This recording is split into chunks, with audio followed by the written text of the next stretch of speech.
दिल्ली के उप मुख्यमंत्री के घरे सीबीआई की रेड पई है तो दिल्ली तो लैके पंजाब तक हंगामा क्यों, हलचल क्यों।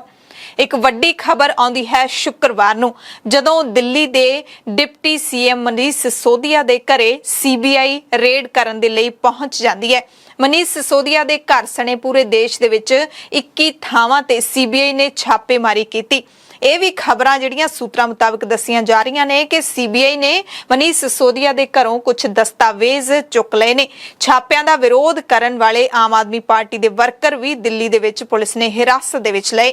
दरअसल मसला सारा दिल्ली की नवीं आबकारी नीति का है। इस मसले दे विच FIR कुछ दिन पहला दर्ज हो चुकी सी, जिस तो बाद सीबीआई ने शुक्रवार नूं दिल्ली के डिप्टी सीएम मनीष सिसोदिया अते IAS अधिकारी आरव गोपी कृष्णा के घर समेत दिल्ली अते कौमी राजधानी यानी कि दिल्ली NCR दे विच 21 थावां ते छापे मारे।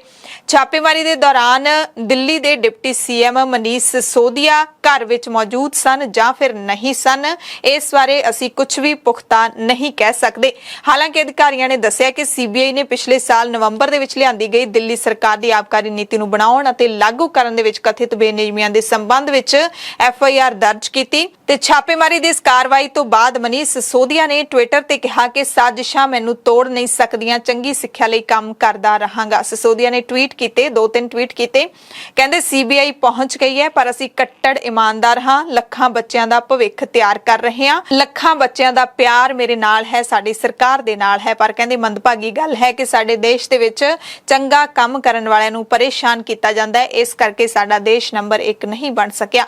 कहंदे मैं जांच विच पूरा सहयोग देंगा तां जो सच छेती सामने आ सके। मनीष सिसोदिया दे घरे सीबीआई दे छापे दी खबर जिवें ही फैली, दिल्ली दे मुख मंत्री अरविंद केजरीवाल समेत दिल्ली दे सारे वड्डे लीडर धड़ाधड़ प्रेस कॉन्फ्रेंसां करन लगे।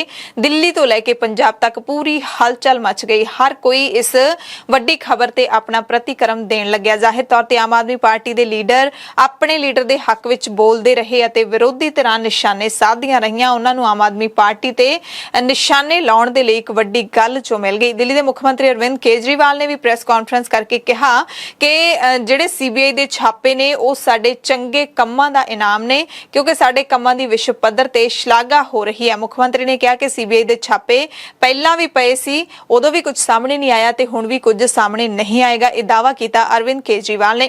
ਅਤੇ ਆਮ ਆਦਮੀ ਪਾਰਟੀ ਦੇ ਲੀਡਰਾਂ ਦੇ ਵੱਲੋਂ ਲਗਾਤਾਰ ਇੱਕ ਕੌਮਾਂਤਰੀ ਅੰਗਰੇਜ਼ੀ ਦੇ ਵੱਡੇ ਅਖਬਾਰ ਦੀ ਫੋਟੋ ਸਾਂਝੀ ਕੀਤੀ ਜਾ ਰਹੀ ਹੈ, ਜਿਸ ਦੇ ਵਿੱਚ ਦਾਅਵਾ ਕੀਤਾ ਗਿਆ ਹੈ ਕਿ ਦਿੱਲੀ ਦੀ ਸਿੱਖਿਆ नीति बारे खबर लगी है ते पहले पन्ने ते लगी है।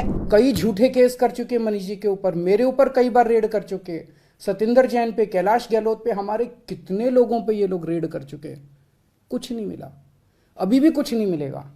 तो सीबीआई अपना काम कर रही है, उसे घबराने की जरूरत नहीं है। सीबीआई को हम अपना काम करने दें, उनको ऊपर से आदेश हैं कि भाई इनको तंग करना है, ऊपर से आदेश हैं, अड़चने अड़ाओ, अड़चने आएंगी, काम नहीं रुकेगा। अड़चनों से काम किसी भी हालत में रुकने देना नहीं है।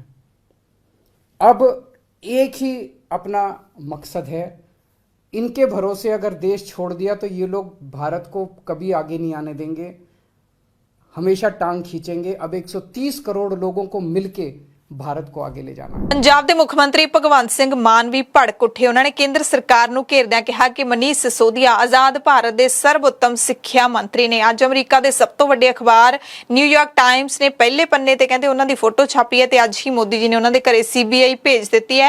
इस तरह भारत किवें तरक्की करूगा, यह सवाल पूछा भगवंत मान ने। दिल्ली तो आम आदमी पार्टी के राज्य सभा मैंबर संजय सिंह ने कहा कि बीजेपी नूं रात भर इक्को ही चिंता लगी रहिंदी है कि किवें केजरीवाल नूं रोकिया जावे, पर कहंदे हुण सीएम केजरीवाल रुकण वाले नहीं ਹਨ। केंद्र ने पहला साडे सेहत मंत्री सतिंदर जैन ਨੂੰ जेल ਵਿੱਚ ਡੱਕ ਦਿੱਤਾ ਤੇ ਹੁਣ ਸਿੱਖਿਆ ਮੰਤਰੀ ਨੂੰ जेल ਦੇ ਵਿੱਚ ਡੱਕਣ ਦੀ ਤਿਆਰੀ ਕਰ ਰਹੇ ਨੇ, ਇਹ ਕਿਹਾ संजय सिंह ने। जितनी कार्रवाइयां, जितनी कोशिशें हो सकती है करो। तो कहीं ना कहीं भारतीय जनता पार्टी ने आज एक संदेश पूरे देश को यह भी दिया है कि अगला 2024 का जो चुनाव हिंदुस्तान में होने जा रहा है वो चुनाव आम आदमी party versus Bharatiya Janata party होगा। आज की घटना से, भाजपा की बौखलाहट से, मोदी जी की बौखलाहट से यह भी साबित हो गया है कि 2024 का चुनाव मोदी वर्सेस केजरीवाल होगा। ਪੰਜਾਬ ਤੋਂ ਆਮ ਆਦਮੀ ਪਾਰਟੀ ਦੇ ਰਾਜ ਸਭਾ ਮੈਂਬਰ ਰਾਘਵ ਚੱਡਾ ਨੇ ਕਿਹਾ ਕਿ ਦੇਸ਼ ਭਰ ਦੇ ਵਿੱਚ ਹੁਣ ਸਿਰਫ ਮੋਦੀ ਬਨਾਮ ਕੇਜਰੀਵਾਲ ਦੀ ਚਰਚਾ ਚੱਲ ਰਹੀ ਹੈ ਤੇ ਅਰਵਿੰਦ ਕੇਜਰੀਵਾਲ ਦੀ ਲੋਕਾਂ ਵਿੱਚ ਵੱਧ ਰਹੀ ਲੋਕਪ੍ਰਿਯਤਾ ਨੂੰ ਦੇਖ ਕੇ ਬੀਜੇਪੀ ਅਤੇ ਪ੍ਰਧਾਨ ਮੰਤਰੀ ਮੋਦੀ ਡਰ ਗਏ ਨੇ। ਰਾਘਵ ਚੱਡਾ ਨੇ ਪ੍ਰੈਸ ਕਾਨਫਰੰਸ ਵੀ ਕੀਤੀ ਅਤੇ ਟਵੀਟ ਵੀ ਕੀਤੇ। ਮਨੀਸ਼ ਸਿਸੋਦੀਆ ਨੇ ਜਿਹੜੇ ਟਵੀਟ ਕੀਤੇ ਸੀ ਉਹਨਾਂ ਨੂੰ ਰੀਟਵੀਟ ਵੀ ਕੀਤਾ ਤੇ ਉਹਨਾਂ ਨੇ ਵੀ ਦਾਅਵਾ ਕੀਤਾ ਕਿ ਵੱਡੇ ਅੰਗਰੇਜ਼ੀ ਅਖਬਾਰ ਨੇ ਤਾਂ ਸਾਡੀ ਸਿੱਖਿਆ ਨੀਤੀ ਦੀ ਪ੍ਰਸ਼ੰਸਾ ਕੀਤੀ ਹੈ। ਉਸੇ ਦਿਨ ਮੋਦੀ ਜੀ ਉਹਨਾਂ ਦੇ ਘਰੇ ਰੇਡ करवा रहे ने। सबसे तेज रफ्तार से बढ़ने वाली राजनीतिक शक्ति पॉलिटिकल पार्टी का नाम है आम आदमी पार्टी, उसके नायक का नाम है अरविंद केजरीवाल। और आज इस जन समर्थन को देख, अरविंद केजरीवाल जी की बढ़ती पॉपुलैरिटी को देख, करोड़ों भारतीयों के दिलों में अपनी जगह बना रहे अरविंद केजरीवाल जी का बढ़ता राष्ट्रीय स्तर पे कद देख आज भारतीय जनता पार्टी और प्रधानमंत्री मोदी जी डर गए हैं, घबरा गए हैं। ਸੋ ਮਨੀਸ਼ ਸਿਸੋਦੀਆ ਦੇ ਘਰੇ ਛਾਪੇਮਾਰੀ ਤੋਂ ਬਾਅਦ ਦਿੱਲੀ ਦੇ ਜਿਹੜੇ ਆਮ ਆਦਮੀ ਪਾਰਟੀ ਦੇ ਲੀਡਰ ਨੇ ਉਹਨਾਂ ਨੂੰ ਮੁੱਦੇ ਨੂੰ ਇਸ ਤਰੀਕੇ ਦੇ ਨਾਲ ਹਾਈਲਾਈਟ ਕਰਨ ਦੀ ਕੋਸ਼ਿਸ਼ ਕਿਤੇ ਨਾ ਕਿਤੇ ਕੀਤੀ ਹੈ ਜਿਵੇਂ ਅਰਵਿੰਦ ਕੇਜਰੀਵਾਲ ਨੂੰ ਇੱਕ ਨੈਸ਼ਨਲ ਲੀਡਰ ਤੇ ਵਜੋਂ ਸਥਾਪਿਤ ਕੀਤਾ ਜਾ ਰਿਹਾ ਹੋਵੇ। ਗੱਲਾਂ ਦੇ ਵਿੱਚ ਜਿਹੜਾ ਮਤਲਬ ਬਿਆਨਾਂ ਦੇ ਵਿੱਚ ਇਸ ਤਰੀਕੇ ਦੇ ਸ਼ਬਦ ਵਰਤੇ ਗਏ ਨੇ ਜਿਵੇਂ ਨਰਿੰਦਰ ਮੋਦੀ ਦੇ ਨਾਲ ਕੰਪੈਰੀਜ਼ਨ ਕੀਤਾ ਗਿਆ ਹੈ ਤੇ ਜ਼ਾਹਿਰ ਤੌਰ ਤੇ ਜੋ ਜਿਸ ਤਰੀਕੇ ਨਾਲ ਆਮ ਆਦਮੀ ਪਾਰਟੀ ਹੁਣ ਦਿੱਲੀ ਤੋਂ ਬਾਅਦ ਪੰਜਾਬ ਤੇ ਪੰਜਾਬ ਤੋਂ ਬਾਅਦ ਹੋਰ ਸੂਬਿਆਂ ਦੇ ਵਿੱਚ ਪੈਰ ਪਸਾਰ ਰਹੀ ਹੈ ਤਾਂ ਸੁਪਨਾ ਜਿਹੜਾ ਉਹ ਵੱਡਾ ਦੇਖਿਆ ਜਾ ਰਿਹਾ ਹੈ ਕਿ ਅਰਵਿੰਦ ਕੇਜਰੀਵਾਲ ਕਿਸੇ ਨਾ ਕਿਸੇ ਦਿਨ ਦੇਸ਼ ਦੇ ਪ੍ਰਧਾਨ ਮੰਤਰੀ ਬਣਨਗੇ। ਖੈਰ ਪੰਜਾਬ ਦੇ ਸਿਹਤ ਮੰਤਰੀ ਚੇਤਨ ਸਿੰਘ ਜੌੜੇ ਮਾਜਰਾ ਤੇ ਕੈਬਨਿਟ ਮੰਤਰੀ ਹਰਜੋਤ ਸਿੰਘ ਬੈਂਸ ਨੇ ਵੀ ਸੀਬੀਆਈ ਛਾਪਿਆਂ ਬਾਰੇ ਕਿਹਾ ਕਿ ਦੁਨੀਆ ਦੇ ਇੱਕ ਨੰਬਰ ਅਖਬਾਰ ਨੇ ਦਿੱਲੀ ਦੇ ਸਿੱਖਿਆ ਮਾਡਲ ਨੂੰ ਮਾਨਤਾ ਦਿੱਤੀ ਹੈ ਤੇ ਅਖਬਾਰ ਨੇ ਮਨੀਸ਼ ਸਿਸੋਦੀਆ ਦੇ ਸਿੱਖਿਆ ਸੁਧਾਰਾਂ ਦੀ ਸ਼ਲਾਘਾ ਕੀਤੀ ਹੈ ਜਿਸ ਕਰਕੇ ਸਿਸੋਦੀਆ ਦੇ ਘਰ ਸੀਬੀਆਈ ਨੂੰ ਭੇਜ ਦਿੱਤਾ ਗਿਆ ਹੈ ਕਿਉਂਕਿ ਬੀਜੇਪੀ ਨਹੀਂ ਚਾਹੁੰਦੀ ਕਿ ਸਿੱਖਿਆ ਵਿੱਚ ਸੁਧਾਰ ਹੋਵੇ ਤੇ ਦੁਨੀਆ ਦੇ ਵਿੱਚ ਇਹਨਾਂ ਦੀ ਚਰਚਾ ਹੋਵੇ। ਪੰਜਾਬ ਤੇ ਦਿੱਲੀ ਦੇ ਤਕਰੀਬਨ ਸਾਰੇ ਆਪ ਲੀਡਰਾਂ ਨੇ ਸਿਸੋਦੀਆ ਦੇ ਹੱਕ ਵਿੱਚ ਡਟ ਕੇ ਬਿਆਨ ਦਿੱਤੇ ਤੇ ਜਿਹੜੇ ਅਖਬਾਰ ਦੀ ਖਬਰ ਹੋਣ ਦਾ ਦਾਅਵਾ ਕੀਤਾ ਜਾ ਰਿਹਾ ਹੈ ਉਹ ਕੌਮਾਂਤਰੀ ਪੱਧਰ ਦਾ ਨਿਊਯਾਰਕ ਟਾਈਮਸ ਅਖਬਾਰ ਹੈ। ਸੋ ਜਿੱਥੇ ਆਮ ਆਦਮੀ ਪਾਰਟੀ ਦੇ ਲੀਡਰ ਆਪਣੇ ਮੰਤਰੀ ਦਾ ਬਚਾਅ ਕਰਦੇ ਰਹੇ ਉੱਥੇ ਵਿਰੋਧੀਆਂ ਨੂੰ ਆਮ ਆਦਮੀ ਪਾਰਟੀ ਨੂੰ ਘੇਰਨ ਦਾ ਮੌਕਾ ਮਿਲ ਗਿਆ ਹੈ। ਬੀਜੇਪੀ ਨੇ ਕਿਹਾ ਕਿ ਕੇਜਰੀਵਾਲ ਸਰਕਾਰ ਦੇ ਲੀਡਰਾਂ ਦਾ ਅਸਲੀ ਚਿਹਰਾ ਸਾਹਮਣੇ ਆ ਗਿਆ। ਕੇਂਦਰੀ ਮੰਤਰੀ ਅਨੁਰਾਗ ਠਾਕੁਰ ਨੇ ਕਿਹਾ ਕਿ ਭ੍ਰਿਸ਼ਟਾਚਾਰ ਜਿੰਨਾ ਮਰਜ਼ੀ ਇਮਾਨਦਾਰੀ ਦਾ ਚੋਲਾ ਪਾ ਲਵੇ ਉਹ ਭ੍ਰਿਸ਼ਟ ਹੀ ਰਹਿੰਦਾ ਹੈ। ਇਸੇ ਤਰ੍ਹਾਂ ਪੰਜਾਬ ਦੇ ਭੁਲੱਥ ਤੋਂ ਕਾਂਗਰਸ ਦੇ ਵਿਧਾਇਕ ਸੁਖਪਾਲ ਸਿੰਘ ਖਹਿਰਾ ਨੇ ਵੀ ਲਾਈਵ ਹੋ ਕੇ ਆਪਣਾ ਪ੍ਰਤੀਕਰਮ ਦਿੱਤਾ। ਕਹਿੰਦੇ ਮੈਂ ਆਪਣੀ ਜ਼ਿੰਦਗੀ ਵਿੱਚ ਕਦੇ ਵੀ ਕਿਸੇ ਵਿਅਕਤੀ ਤੇ ਈਡੀ ਜਾਂ ਸੀਬੀਆਈ ਦੀਆਂ ਰੇਡਾਂ ਦੀ ਖੁਸ਼ੀ ਨਹੀਂ ਮਨਾਈ ਪਰ ਮੈਨੂੰ ਈਡੀ ਕੋਲ ਫਸਾਉਣ ਵਿੱਚ ਆਮ ਆਦਮੀ ਪਾਰਟੀ ਦੇ ਲੀਡਰਾਂ ਨੇ ਕੋਈ ਕਸਰ ਨਹੀਂ ਛੱਡੀ ਸੀ। ਬਦਲਾਖੋਰੀ ਤੇ ਉਤਰੇ ਉਹਨਾਂ ਨੇ ਮੇਰੇ ਉੱਤੇ ਮਨ ਘੜਤ ਪਰਚੇ ਦਰਜ ਕੀਤੇ। ਇਹਦਾ ਇਹਨਾਂ ਨੇ ਮੇਰੀ ਕੋਈ ਸਾਰ ਨਹੀਂ ਲਈ, ਨਾ ਕੇਜਰੀਵਾਲ ਸਾਹਿਬ ਨੇ ਨਾ ਕਿਸੇ ਹੋਰ ਨੇ। ਮੈਨੂੰ ਸੁਪਰੀਮ ਕੋਰਟ ਆਫ ਇੰਡੀਆ ਨੇ ਸਟੇ ਦਿੱਤਾ ਉਸ ਐਨਡੀਪੀਐਸ ਕੇਸ ਵਿੱਚ ਔਰ ਬਾਅਦ ਵਿੱਚ ਜੋ ਈਡੀ ਨੇ ਮੇਰੇ ਨਾਲ ਕੀਤਾ ਜੋ ਹੋਇਆ ਜੇਲ੍ਹ ਗਿਆ। ਮੈਨੂੰ ਜੇਲ੍ਹ ਜਾਣ ਦਾ ਕੋਈ ਗਿਲਾ ਨਹੀਂ ਹੈ, ਜੇਲ੍ਹਾਂ ਬੰਦਿਆਂ ਲਈ ਬਣੀਆਂ ਨੇ ਪਰ ਇਸ ਪਾਰਟੀ ਨੇ ਮੈਨੂੰ ਇਸਤੇਮਾਲ ਕਰਕੇ ਔਰ ਮੇਰਾ ਨੁਕਸਾਨ ਕੀਤਾ। ਦੂਸਰੀਆਂ ਪਾਰਟੀਆਂ ਤੇ ਕੀ ਕਹਿੰਦੇ ਹੁੰਦੇ ਆ ਕਿ ਦੇ ਯੂਜ਼ ਯੂ। ਇਸ ਪਾਰਟੀ ਦਾ ਇੱਕ ਨਵਾਂ ਫੰਡਾ ਹੈਗਾ ਦੇ use you and they try to destroy you। ਸੋ ਹੁਣ ਸਵਾਲ ਇਹ ਉੱਠਦਾ ਹੈ ਕਿ ਆਖਿਰਕਾਰ ਸਿਸੋਦੀਆ ਦੇ ਘਰੇ ਸੀਬੀਆਈ ਰੇਡ ਕਿਉਂ ਪਈ? ਸਿਸੋਦੀਆ ਨੇ ਅਜਿਹਾ ਆਖਿਰਕਾਰ ਕੀ ਕੀਤਾ? ਦਰਅਸਲ ਇਹ ਛਾਪੇਮਾਰੀ ਦਿੱਲੀ ਦੀ ਨਵੀਂ ਆਬਕਾਰੀ ਨੀਤੀ ਵਿੱਚ ਕਥਿਤ ਗੜਬੜੀਆਂ ਦੇ ਸੰਬੰਧ ਵਿੱਚ ਦਰਜ ਹੋਏ ਇੱਕ ਕੇਸ ਨੂੰ ਲੈ ਕੇ ਹੋਈ ਹੈ। ਜੁਲਾਈ ਵਿੱਚ ਦਿੱਲੀ ਦੇ ਉਪ ਰਾਜਪਾਲ ਵਿਨੇ ਕੁਮਾਰ ਸਕਸੈਨਾ ਦੀ ਸਿਫਾਰਿਸ਼ ਤੇ ਇਹ ਕੇਸ ਮਨੀਸ਼ ਸਿਸੋਦੀਆ ਸਮੇਤ ਆਬਕਾਰੀ ਵਿਭਾਗ ਦੇ ਕੁਝ ਅਧਿਕਾਰੀਆਂ ਦੇ ਖਿਲਾਫ ਦਰਜ ਹੋਇਆ ਸੀ। ਰਾਜਪਾਲ ਨੇ ਸੀਬੀਆਈ ਜਾਂਚ ਦੀ ਸਿਫਾਰਿਸ਼ ਦੇ ਪਿੱਛੇ 2021-22 ਦੀ ਆਬਕਾਰੀ ਨੀਤੀ ਵਿੱਚ ਨਿਯਮਾਂ ਦੀ ਉਲੰਘਣਾ ਅਤੇ ਕਈ ਖਾਮੀਆਂ ਦਾ ਹੋਣਾ ਦੱਸਿਆ ਸੀ ਤੇ ਸਿਸੋਦੀਆ ਦੇ ਘਰ ਇਹ ਛਾਪੇਮਾਰੀ ਹੋਈ ਹੈ ਜਿਹੜੀ ਉਹ ਰਾਜਪਾਲ ਦੀ ਸਿਫਾਰਿਸ਼ ਤੋਂ 1 ਮਹੀਨੇ ਬਾਅਦ ਹੋਈ ਹੈ।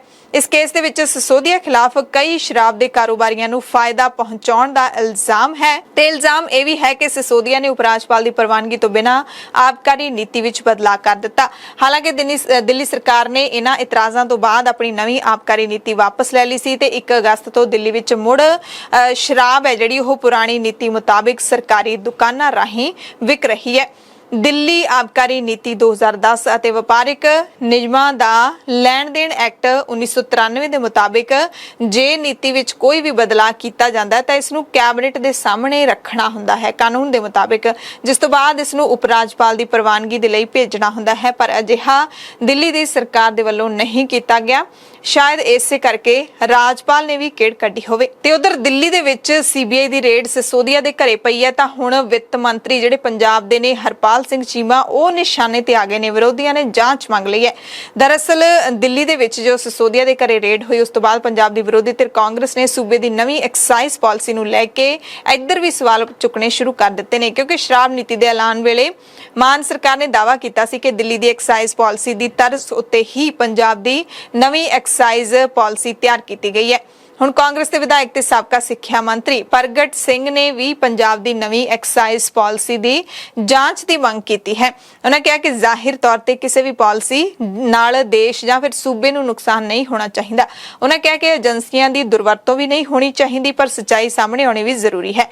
ਪ੍ਰਗਟ ਸਿੰਘ ਨੇ ਮੰਗ ਕੀਤੀ ਹੈ ਕਿ ਦਿੱਲੀ ਦੀ ਤਰਜ਼ ਤੇ ਹੀ ਪੰਜਾਬ ਦੀ ਐਕਸਾਈਜ਼ ਪਾਲਿਸੀ ਬਣੀ ਹੈ, ਇਸ ਕਰਕੇ ਪੰਜਾਬ ਦੀ ਨੀਤੀ ਦੀ ਵੀ ਜਾਂਚ ਹੋਣੀ ਚਾਹੀਦੀ ਹੈ। ਤੇ 2 ਦਿਨ ਪਹਿਲਾਂ ਜਦੋਂ 16 ਅਗਸਤ ਨੂੰ ਮਾਨ ਸਰਕਾਰ ਦੇ 5 ਮਹੀਨੇ ਪੂਰੇ ਹੋ ਗਏ ਸੀ ਤਾਂ ਵਿੱਤ ਮੰਤਰੀ ਹਰਪਾਲ ਚੀਮਾ ਨੇ ਸੂਬਾ ਸਰਕਾਰ ਦੀ ਨਵੀਂ ਐਕਸਾਈਜ਼ ਪਾਲਿਸੀ ਅਧੀਨ 5 ਮਹੀਨਿਆਂ ਦੇ ਅੰਦਰ 43% ਮੁਨਾਫੇ ਦਾ ਦਾਅਵਾ ਕੀਤਾ ਸੀ। ਉਹਨਾਂ ਕਿਹਾ ਸੀ ਕਿ ਪਿਛਲੇ ਸਾਲ ਅਪ੍ਰੈਲ ਤੋਂ ਲੈ ਕੇ ਅਗਸਤ ਤੱਕ ਸਰਕਾਰ ਨੇ ਐਕਸਾਈਜ਼ ਤੋਂ 2166 ਕਰੋੜ ਦੀ ਕਮਾਈ ਕੀਤੀ ਸੀ, ਪਰ ਨਵੀਂ ਐਕਸਾਈਜ਼ ਪਾਲਿਸੀ ਦੀ ਵਜ੍ਹਾ ਕਰਕੇ 2022 ਦੇ 5 ਮਹੀਨਿਆਂ ਅੰਦਰ ਸਰਕਾਰ ਨੂੰ 3108 ਕਰੋੜ ਦੀ ਕਮਾਈ ਹੋਈ ਹੈ, ਜੋ ਕਿ ਪਿਛਲੇ ਸਾਲ ਦੇ ਮੁਕਾਬਲੇ 941 ਕਰੋੜ ਰੁਪਏ ਵੱਧ ਹੈ। ਸਰਦਾਰ ਭਗਵੰਤ ਸਿੰਘ ਮਾਨ ਜੀ ਦੀ ਅਗਵਾਈ ਵਾਲੀ ਸਰਕਾਰ ਨੇ, ਆਮ ਆਦਮੀ ਪਾਰਟੀ ਦੀ ਸਰਕਾਰ ਨੇ ਇਹ ਜਿਹੜਾ ਟਾਰਗੇਟ ਆ 2022 ਦੇ ਵਿੱਚ ਜੁਲਾਈ ਅਪ੍ਰੈਲ ਮਈ ਜੂਨ ਜੁਲਾਈ ਅਗਸਤ ਦੇ ਵਿੱਚ ਜਿਹੜਾ ਹੈਗਾ 3108 ਕਰੋੜ ਰੁਪਏ ਦਾ ਜਿਹੜਾ ਹੈਗਾ ਮਾਲੀਆ ਹੁਣ ਤੱਕ ਰੈਵਨਿਊ ਸਾਈਡ ਤੋਂ ਉਹ ਅਸੀਂ ਵਸੂਲ ਕੀਤਾ ਗਿਆ। ਲਗਭਗ ਜਿਹੜੀ ਗਰੋਥ ਹੋਈ ਹੈਗੀ ਉਹ 941 ਕਰੋੜ ਰੁਪਏ ਦੀ ਹੋਈ ਆ, ਯਾਨੀ ਕੁੱਲ ਲਾ ਲਈਏ ਆਪਾਂ 43.47% ਦਾ ਇੱਕ ਵੱਡਾ ਰਿਕਾਰਡ ਇਜ਼ਾਫਾ ਜਿਹੜਾ ਉਹ ਸਾਡੀ ਨਵੀਂ ਐਕਸਾਈਜ਼ ਦੀ ਪਾਲਿਸੀ ਆਉਣ ਦੇ ਕਾਰਨ ਹੋਇਆਗਾ। ਦਰਅਸਲ ਜਦੋਂ ਪੰਜਾਬ ਨੇ ਨਵੀਂ ਪਾਲਿਸੀ ਬਣਾਈ ਸੀ, ਸ਼ਰਾਬ ਨੂੰ ਲੈ ਕੇ ਨਵੀਂ ਐਕਸਾਈਜ਼ ਪਾਲਿਸੀ ਬਣਾਈ ਸੀ, ਤਾਂ ਸ਼ਰਾਬ ਦੇ ਛੋਟੇ ਠੇਕੇਦਾਰਾਂ ਦੇ ਵਿਰੋਧ ਦੇ ਚੱਲਦਿਆਂ ਇਸ ਪਾਲਿਸੀ ਨੂੰ ਪੰਜਾਬ ਤੇ ਹਰਿਆਣਾ ਹਾਈ ਕੋਰਟ ਵਿੱਚ ਚੁਣੌਤੀ ਦਿੱਤੀ ਗਈ ਸੀ, ਜਿਸ ਤੇ ਹਾਈ ਕੋਰਟ ਨੇ ਸਰਕਾਰ ਤੋਂ ਜਵਾਬ ਵੀ ਮੰਗਿਆ ਤੇ ਇਸ ਪਾਲਿਸੀ ਤੇ ਆਰਜ਼ੀ ਰੋਕ ਵੀ ਲਾ ਦਿੱਤੀ ਸੀ। ਤੇ ਇਸ ਖਬਰ ਦੇ ਵਿੱਚ ਜਿਹੜੇ ਅਖਬਾਰ ਦੀ ਗੱਲ ਚੱਲ ਰਹੀ ਹੈ ਉਸ ਨੂੰ ਲੈ ਕੇ ਵੀ ਥੋੜੀ ਜਿਹੀ ਜਾਣਕਾਰੀ ਅਸੀਂ ਤੁਹਾਨੂੰ ਦੇ ਦਿੰਨੇ ਹਾਂ। ਪੰਜਾਬ ਦੇ ਮੁੱਖ ਮੰਤਰੀ ਭਗਵੰਤ ਮਾਨ ਹੋਣ ਜਾਂ ਫਿਰ ਮਨੀਸ਼ ਸਿਸੋਦੀਆ ਖੁਦ ਹੋਣ, ਦਿੱਲੀ ਦੇ ਉਪ ਮੁੱਖ ਮੰਤਰੀ ਜਾਂ ਫਿਰ ਅਰਵਿੰਦ ਕੇਜਰੀਵਾਲ, ਰਾਘਵ ਚੱਡਾ, ਜਿੰਨੇ ਵੀ ਆਮ ਆਦਮੀ ਪਾਰਟੀ ਦੇ ਲੀਡਰ ਤੇ ਮੰਤਰੀ ਨੇ, ਉਹਨਾਂ ਨੇ ਨਿਊਯਾਰਕ ਟਾਈਮਜ਼ ਅਖਬਾਰ ਦੇ ਵਿੱਚ ਛਪੀ ਖਬਰ ਦਾ ਹਵਾਲਾ ਦੇ ਕੇ ਕਿਹਾ ਹੈ ਕਿ ਮਨੀਸ਼ ਸਿਸੋਦੀਆ ਨੂੰ ਆਜ਼ਾਦ ਭਾਰਤ ਦਾ ਸਭ ਤੋਂ ਵਧੀਆ ਸਿੱਖਿਆ ਮੰਤਰੀ ਦੱਸਿਆ ਗਿਆ ਹੈ। ਪਰ ਅਫਸੋਸ ਦੀ ਗੱਲ ਹੈ ਕਿ ਇਸ ਆਜ਼ਾਦ ਭਾਰਤ ਦੇ ਪ੍ਰਧਾਨ ਮੰਤਰੀ ਨੇ ਉਸੇ ਦਿਨ ਸਿੱਖਿਆ ਮੰਤਰੀ ਦੇ ਘਰੇ ਛਾਪਾ ਮਰਵਾਇਆ ਹੈ, ਟੀਮਾਂ ਭੇਜ ਕੇ। ਨਿਊਯਾਰਕ ਟਾਈਮਜ਼ ਦੇ ਇੰਟਰਨੈਸ਼ਨਲ ਪੰਨੇ ਦੇ ਉੱਤੇ 3 ਕਾਲਮ ਦੀ ਇੱਕ ਖਬਰ ਦਿੱਲੀ ਤੋਂ ਕਰਨਦੀਪ ਸਿੰਘ ਦੇ ਨਾਮ ਹੇਠ ਛਪੀ ਹੈ। ਦੂਸਰੇ ਪਾਸੇ ਨਿਊਯਾਰਕ ਟਾਈਮਜ਼ ਦੇ ਜਰਨਲ ਐਡੀਸ਼ਨ ਦੇ ਵਿੱਚ ਅਜਿਹੀ ਕੋਈ ਖਬਰ ਸਾਨੂੰ ਨਹੀਂ ਮਿਲ ਸਕੀ। ਉਸ ਤੋਂ ਵੀ ਅੱਗੇ ਅਖਬਾਰ ਦੇ ਪਹਿਲੇ ਪੰਨਿਆਂ ਉੱਤੇ ਛਪੀਆਂ ਖਬਰਾਂ ਦੇ ਵਿੱਚ ਇੱਕ ਵੀ ਖਬਰ ਆਪਸੀ ਮੇਲ ਨਹੀਂ ਖਾਂਦੀ, ਕਿਉਂਕਿ ਦ ਖਾਲਸ ਟੀਵੀ ਨੇ ਜਦੋਂ ਪੜਤਾਲ ਕੀਤੀ ਹੈ ਕਿ ਜਿਹੜੀ ਖਬਰ ਸਾਂਝੀ ਕੀਤੀ ਗਈ ਹੈ ਉਸ ਦੇ ਉੱਤੇ ਇੰਟਰਨੈਸ਼ਨਲ ਲਿਖਿਆ ਹੋਇਆ ਤੇ ਨਾਲ ਹੀ ਜਿਹੜਾ ਤਰੀਕ 18 ਲਿਖੀ ਹੈ 18 ਅਗਸਤ 2022 ਤੇ 18 ਅਗਸਤ 2022 ਦੀ ਜਦੋਂ ਇੰਟਰਨੈਸ਼ਨਲ ਅਖਬਾਰ ਦਾ ਪੰਨਾ ਖੋਲਦੇ ਆ ਤਾਂ ਉੱਥੇ ਖਬਰਾਂ ਹੋਰ ਦਿਖਾਈ ਦਿੰਦੀਆਂ ਨੇ। ਸਾਡੀ ਟੀਮ ਨੇ ਸਾਰੇ ਜਿਹੜੇ ਆਮ ਆਦਮੀ ਪਾਰਟੀ ਦੇ ਲੀਡਰਾਂ ਦੇ ਵੱਲੋਂ ਸਾਂਝੇ ਕੀਤੇ ਇਸ ਅਖਬਾਰ ਦੇ ਪੰਨੇ ਨੂੰ ਗੂਗਲ ਉੱਤੇ ਲੱਭਣ ਦੀ ਕੋਸ਼ਿਸ਼ ਕੀਤੀ, ਜਿਹੜੀਆਂ ਖਬਰਾਂ ਦਾ ਸਰਵਰਕ ਹੈ ਯਾਨੀ ਕਿ ਟਾਈਟਲ ਹੈ ਉਸ ਨੂੰ ਪਾ ਕੇ ਵੀ ਲੱਭਣ ਦੀ ਕੋਸ਼ਿਸ਼ ਕੀਤੀ, ਪਰ ਅਜਿਹਾ ਕੋਈ ਪੇਜ ਨਹੀਂ ਲੱਭ ਰਿਹਾ। ਹੋ ਸਕਦਾ ਹੈ ਕਿ ਸਾਨੂੰ ਨਾ ਲੱਭ ਰਿਹਾ ਹੋਵੇ, ਪਰ ਪਹਿਲੇ ਪੰਨੇ ਤੇ ਛਪੀਆਂ ਜਿਹੜੀਆਂ ਖਬਰਾਂ ਨੇ ਉਹ ਵੀ ਨਹੀਂ ਮਿਲ ਰਹੀਆਂ। ਪਰ ਸਾਡੀ ਖੋਜ ਤੋਂ ਬਾਅਦ ਇਹ ਜ਼ਰੂਰ ਪੱਕਾ ਹੋ ਗਿਆ ਕਿਉਂਕਿ ਇੱਕ ਜਿਹੜਾ ਲਿੰਕ ਸਾਂਝਾ ਕੀਤਾ ਸੀ ਮਨੀਸ਼ ਸਿਸੋਦੀਆ ਨੇ, ਉਹ ਲਿੰਕ ਨੂੰ ਜਦੋਂ ਖੋਲਦੇ ਆ ਤਾਂ ਉਹ ਜਾ ਕੇ ਨਿਊਯਾਰਕ ਟਾਈਮਜ਼ ਦਾ ਹੀ ਖੁੱਲਦਾ ਹੈ, ਪਰ ਜਿਹੜੀ ਸਾਂਝੀ ਕੀਤੀ ਗਈ ਜਾ ਰਹੀ ਅਖਬਾਰ ਦੀ ਕਟਿੰਗ ਉਹਦੇ ਨਾਲੋਂ ਕਰਨਦੀਪ ਸਿੰਘ ਨੇ ਜਿਹੜੀ ਖਬਰ ਛਪਵਾਈ ਹੈ ਉਹ ਖਬਰ ਵੱਖਰੀ ਦਿਖਦੀ ਹੈ। ਇਹ ਅਖਬਾਰ ਦੇ ਵਿੱਚ ਰਿਪੋਰਟ ਛਪੀ ਜ਼ਰੂਰ ਹੈ ਦਿੱਲੀ ਸਰਕਾਰ ਦੇ ਸਕੂਲਾਂ ਦੀ, ਮਨੀਸ਼ ਸਿਸੋਦੀਆ ਦੇ ਵੱਲੋਂ ਕੀਤੇ ਗਏ ਸਕੂਲੀ ਸਿੱਖਿਆ ਪ੍ਰਬੰਧਾਂ ਦੀ, ਪਰ ਦੋਨਾਂ ਦੀਆਂ ਜਿਹੜੀਆਂ ਤਸਵੀਰਾਂ ਨੇ, ਦੋਨਾਂ ਦੀ ਜਿਹੜੀ ਵਰਡਿੰਗ ਹੈ ਉਹਦੇ ਵਿੱਚ ਫਰਕ ਜ਼ਰੂਰ ਹੈ। ਤੇ ਜਿਹੜੀ ਖਬਰ ਛਪੀ ਸੀ ਉਹ 16 ਅਗਸਤ 2022 ਨੂੰ ਦਿੱਲੀ ਦੇ ਸਕੂਲਾਂ ਦੇ ਬਾਰੇ ਇੱਕ ਸਪੈਸ਼ਲ ਖਬਰ ਛਪੀ ਸੀ। ਕਰਨਦੀਪ ਸਿੰਘ ਦੇ ਨਾਲ ਅਸੀਂ ਵੱਖ-ਵੱਖ ਸਾਧਨਾਂ ਰਾਹੀਂ ਸੰਪਰਕ ਕਰਨ ਦੀ ਕੋਸ਼ਿਸ਼ ਵੀ ਕੀਤੀ, ਪਰ ਰਾਬਤਾ ਕਾਇਮ ਨਹੀਂ ਹੋ ਸਕਿਆ।